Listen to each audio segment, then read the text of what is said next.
நினைச்சுக்குங்க, கர்த்தர் நம்மேல் வைத்திருக்கிற திட்டம் உங்களை விட பெரிய திட்டத்தை கர்த்தர் வைத்திருக்கிறார்.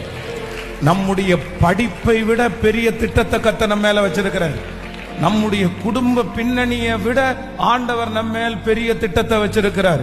நம்முடைய சரீரத்தினுடைய பலத்தை விட பெரிய திட்டத்தை ஆண்டவர் வைத்திருக்கிறார். வேதம் சொல்லுகிறது, தாவீதை பார்க்கும் போது அவங்க எல்லாம் இளைஞனா தான் பார்த்தாங்க, சின்ன பையனா தான் பார்த்தாங்க.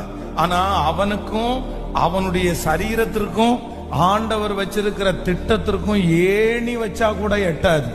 இன்றைக்கு நீங்க ஒன்ன புரிஞ்சு கொள்ளணும், என் மேல கர்த்தர் வச்சிருக்கிற திட்டம் என்னை சார்ந்தது அல்ல, என்னுடைய படிப்பை சார்ந்தது அல்ல, என்னுடைய திறமையை சார்ந்தது அல்ல. என் மேல் கர்த்தர் வைத்திருக்கிற திட்டம் அது என்னை விட பெரிய திட்டம்.